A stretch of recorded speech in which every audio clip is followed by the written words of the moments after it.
Hi, I'm Marty Nemko. On my NPR San Francisco radio program, listeners would call in with a problem, and in a few minutes I had to come up with an approach that we both felt good about. Over the years, I refined that approach and use it today with my clients, my friends, and I use it for myself. It may be of value to you. Of course, my approach varies with the person and the situation, but this is typical. I ask, tell me about the problem, and I listen for building blocks for a solution.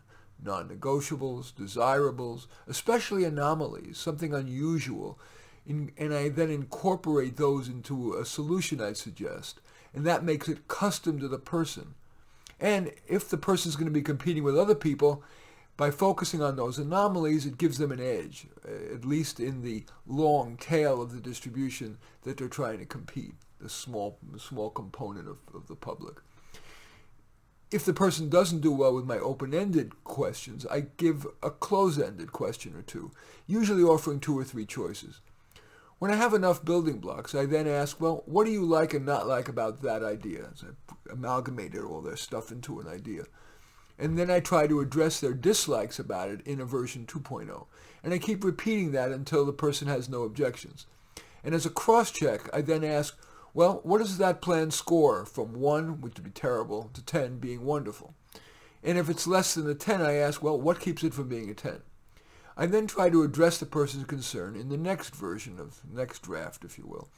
When we feel the plan is as good as we're likely to make it, I ask, how likely are you to implement it? If they say not likely, I ask why. That can provide another clue to improving the idea, or help unearth psychological or practical barriers to implementing the idea. We discuss those and conclude when we agree that we'll at least try out a low-risk version of the idea. Well, here is an example from a work-related example and a relationship one. Start first the work one. Client or the caller says, I don't know what career to pursue. I would then say, what do you know you want and don't want in your career? The client says, I want to help people. With regard to mental health, physical health, life's practical problems, something else? Client says, maybe in the schools. I say, directly with kids? No, not in the classroom. I don't think I can control the classroom. Regular ed kids or special? Maybe special. Which feels better, school psychologist, guidance counselor, or tutor? Maybe guidance counselor, like at a college.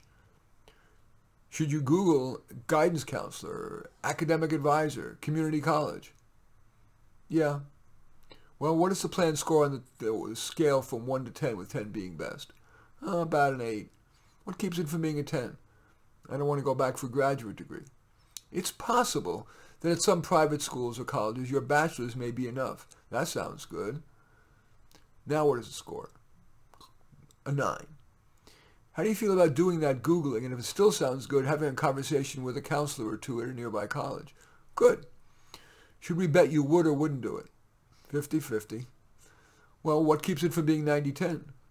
Well, I'm uncomfortable imposing on people. If someone contemplating being in your career asked you if he or she would, asked you if you would share a little about what the career is like, would you object? Well, not if I wasn't busy at the time, of course. And it's karmically fine as long as you promise yourself that later, when you're in the career and somebody wants career advice, you would give that advice. Is that too airy-fairy?